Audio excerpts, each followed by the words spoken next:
مظہر عالم صاحب کو اللہ غریق رحمت کرے، ان کی لغزشوں کو معاف فرمائے اور ان کے کلام سے ہماری نئی نسل کو آشنا ہونے کی توفیق بخشے۔ ان کے ادبی محاسن پر بات کرنا میری مجال نہیں ہے، جن لوگوں کو کرنا تھا اس نے کیا ہے اور آگے بھی کریں گے۔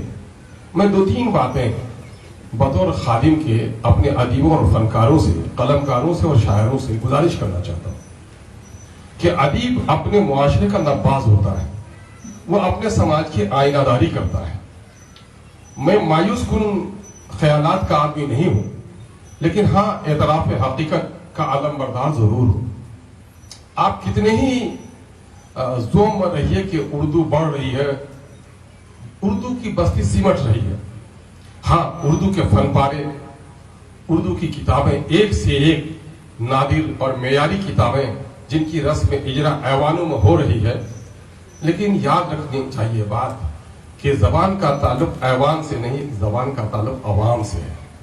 اور اردو ایوانوں میں سج رہی ہے، سنور رہی ہے، لیکن باہر بازار میں اردو کا لباس چاک چاک ہو کر رہ گیا ہے۔ کیا آپ یہ کہہ سکتے ہیں کہ جس زمانے میں ہم لوگ پڑھتے تھے، برادر عبد المنان میرے عزیز دوستوں میں سے ہیں، ہمارے ہم اثر دوستوں میں سے ہیں، بلکہ ہمارے لیے معیاری اور مثالی رہے پڑھنے کے زمانے میں، عزیزی بابل رہے، ہم لوگ وہاں حازم حسان صاحب کے ساتھ صحبت ہم لوگ کی رہی۔ جب ہم لوگ رسل ہائی اسکول میں پڑھتے تھے تو فٹ پاتھ پہ تعمیر حیات، پاسبان، آج کل 20ویں صدی اور سبستان، دین و دنیا، ڈھیروں پرچے ہوتے تھے۔ بچپن میں جب پڑھتا تھا تحتانیہ میں، تو اس زمانے میں ندائے ملت اور تعمیر حیات اب وہ پڑھتے تھے تو ہم لوگ ڈاک خانے سے لاتے۔ لیکن کیا آج ہمارے بچے جو ہم کلاس 3 اور 4 میں جو اردو جانتے تھے، کیا ہمارے میٹرک میں پڑھنے والے بچے بھی اردو جانتے ہیں؟ اگر ہاں تو صحیح ہے، اردو بڑھ رہی ہے۔ اگر نئی نسل سے اردو جدا ہو گئی ہے تو آپ کو یہ بات ماننی پڑے گی کہ اردو مٹ رہی ہے۔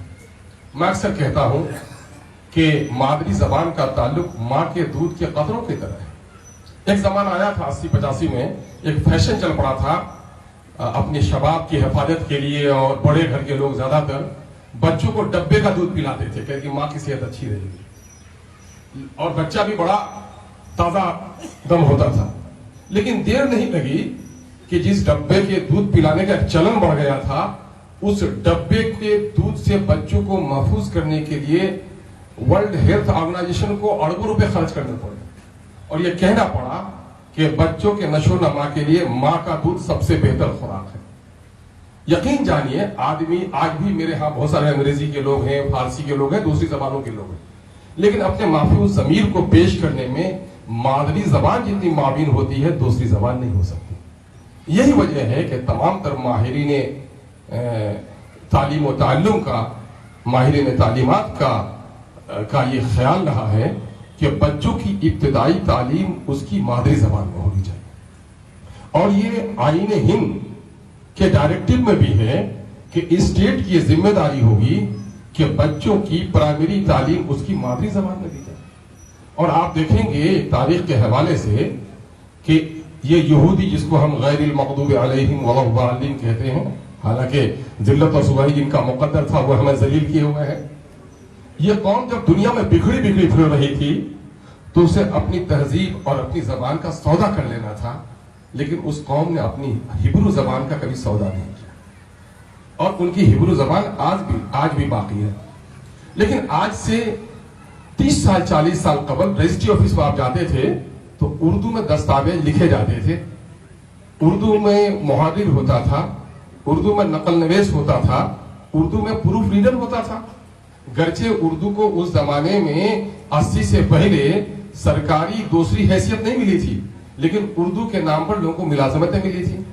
لیکن اردو کو دوسری سرکاری زبان ملنے کے بعد ایک فائدہ صرف یہ ہوا ہے کہ اردو ٹرانسلیٹر کے نام سے کچھ 100 لوگوں کا بحالی ہوئی ہے۔ 2.31 کروڑ آبادی تو مسلمانوں کی جو اردو بولتی ہے، تقریباً اتنی ہی آبادی غیر مسلموں کی بھی اردو بولتی ہے، اور اس 5 کروڑ کی آبادی میں اگر 3000 لوگوں کو اردو کی ملازمت مل گئی تو اس سے اردو کے مسئلے کا حل نہیں ہوگا۔ اب وہ بھی جو اردو کے ٹائپسٹ اور مترجمین ہیں، بھائی ہمارے سامنے بیٹھے ہوئے ہیں اردو کے، تو اس میں سے بھی بیشتر لوگوں سے اردو کا کام نہیں لے کر کہیں ان کو ناظر بنا دیا گیا، اور کہیں ان کو اندرا آواس کا انچارج بنا دیا گیا. اس میں کچھ لوگ تو ہوئے کہ اردو کی لڑائی لڑے. میں نے جب اسمبلی میں بات کی کہ اردو کے لوگوں سے اردو کا کام نہیں لیا جاتا ٹرانسلیٹروں سے, تو ہم کو وجیندر یادو جی نے کہا کہ کون سی جگہ پہ نہیں لیا جاتا ہے.